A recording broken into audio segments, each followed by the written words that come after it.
There's a tenderness that I feel. It's very real, you see. I can feel your body stir so deep within. Let it be an act of love tonight, completely. And let me ask of you one thing. Don't close your eyes tonight. Just look at me, see how many times I cried for you. Don't close your eyes tonight. Let it be me, not just a fantasy. Let it be me tonight.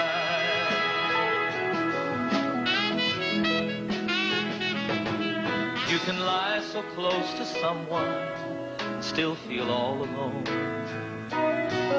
Though I've heard you say you love me so many times, when you give me love so beautiful and tender, someone else is in your mind. Don't close your eyes tonight. Just look at me, see how many times I cried for you. Don't close your eyes tonight. Let it be me,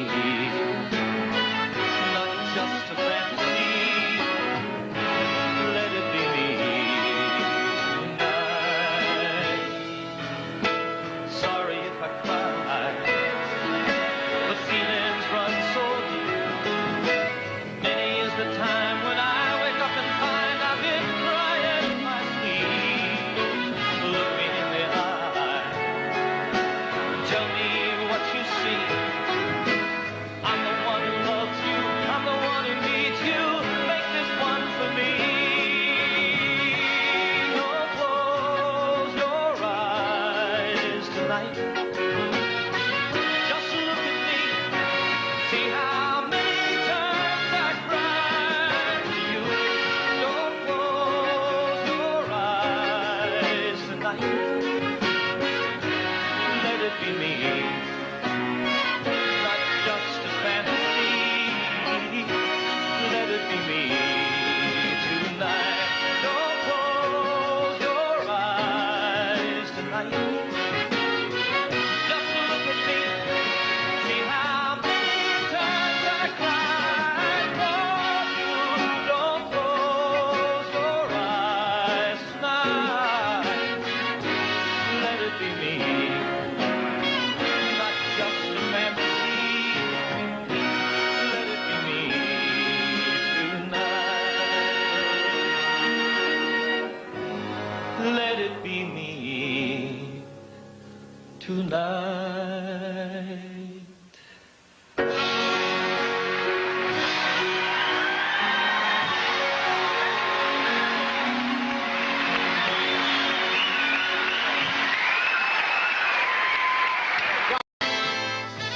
We are back. Thank you, Doc.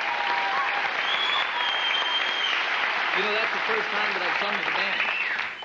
That's right. You usually accompany yourself on After guitar. all of Is this these the first years. time? The very first time. So I really enjoyed that, gentlemen. Thank you. Well, Yo, Doc. I learned today that you, apparently, I guess it's true, there was a fine movie made called An Officer and a Gentleman with Richard Gere. And who's the young lady in the other role? No. Deborah Winger. Deborah Winger, yeah. That you had a chance to... Don't remind me. You had a chance to play the role, the Richard Gere part, and you turned Officer and a Gentleman down. I got the script first, I believe, and it read to me, honest to goodness, like sort of a B movie. And, I mean, it was a little sordid, in my opinion, and I'm not sure how much the final product resembled the script that I saw, but I think out of my inexperience with movies and acting, I was really unable to see beyond the script to see what the movie was going to be. Yeah. And at that time, I was married to Annie, and I just didn't want to get into some of those things. Yeah. It was a good picture. It was a Turned out to be great an picture. I excellent- beat myself up. But you're a good actor. Old God is the only picture you've made, right? The only one. You I'd were an love- excellent actor. You were Thank great you. in that. Thank I said it on the game you ever made on cable. Yeah. Totally believable all the way through. Even George Burns said you're a good actor. Now, you mentioned the picture was sordid. Now, your image is Colorado, mountain boy outside, close to the earth. You've never had any tinge of scandal or anything like that. Do you think that's part of the reason you say the public might not accept you in that role? Because there were some sexual scenes and there was a little bit of violence, but... Well, more than that, it was my own opinion about the scenes themselves. You know, I really haven't concerned myself with how the public regards me. You know, the whole thing happened when I took off my glasses and finally wore contact lenses, and people were saying I had changed my image. Now, do you feel that you changed your image when you grew a beard for a while? No, I just did it for a lark. You know, yeah. you just do it for the hell of it. Well, so this is not necessarily a lark. You know, I really enjoy not wearing glasses. Yeah. And I feel different now than I did 10 years ago, 15 years ago. I'm a grown man. I'm 41 years old. I can look the way I want to. Absolutely. And so now also, like this song that I just did is from the new album, and I have a video that goes with the song. Right. And if people thought I changed my image when I got rid of my glasses, you ain't seen nothing yet. It's a little steamy, Johnny. What do you do on the... tell I'm me not just a little telling. bit about it. Well, it's not as bizarre as Thriller. No. I think it's really a very beautiful video. I'm very proud of it. Right. What it is obviously there's a story here about a fantasy, and in the video, it's the same man and woman in both scenes or both parts of the film. One is in black and white, and I'm an oil rigger, and the other one is very dressed up in a tuxedo and like that. It's the same man and woman, and you don't know which one is the fantasy, and you don't know whether I'm singing the song for me or for the lady. So it's between reality But there's and some fantasy. very nice scenes in it. There's a beautiful girl. Her name is Deborah Kelly, Yeah. and she'll knock your socks off. Yeah? So I had a great time doing that video. Question is, did she knock your socks off? Well, in the video, yes. And maybe a little bit on the side, but I can't say that.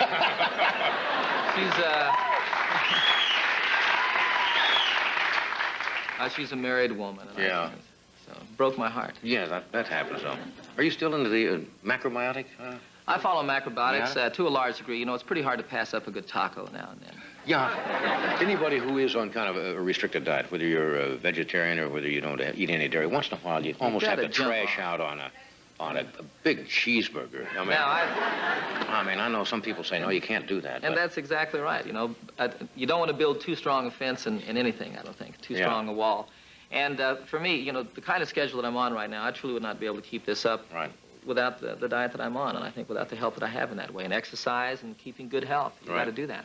Now, you mentioned you've done 24 albums. You're going to be on tour. You're going to go down and play Atlantic City. Then I understand when you finish, you're going to go to Russia and China? So the 17th, I'm at Meadowlands, New Jersey. Right. On the 18th, I go to the Soviet Union, and I'll be The doing... next day?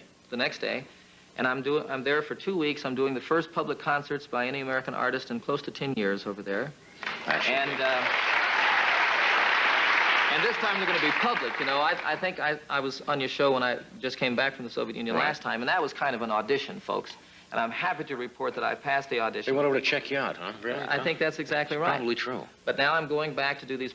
We know we don't have a cultural exchange program, and so it's really impossible to create these kind of things through the State Department.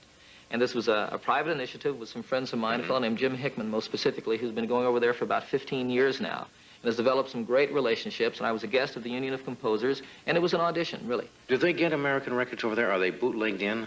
Or are they on sale? Or how does that work? I know the kids all over the world love American jazz. They love American artists. And rock and roll. And rock and roll, so... There's one record label in the Soviet Union, which is called Melodia Records. And usually, if you want to release your records over there, it's through a deal with them. And I'm negotiating with them to record the concerts that I'm doing over there for release in the Soviet Union on Melodia's label. And then I'll have the use of them around the rest of the world. We also hope to film the concerts over there. Yeah. And so that's a very exciting prospect. And then from there, I go straight to Beijing. And on September the 1st, I'm doing a live concert that's going to be broadcast around the world live via satellite from the Great Wall of China. That should be fascinating. Well,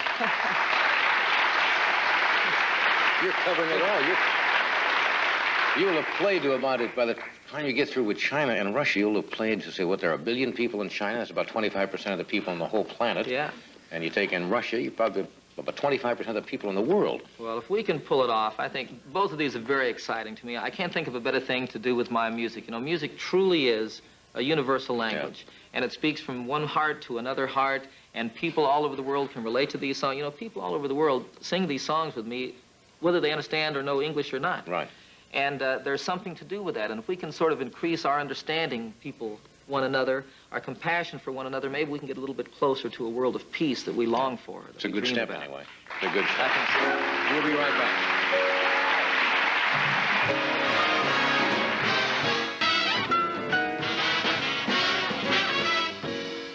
Okay, we just have a few seconds.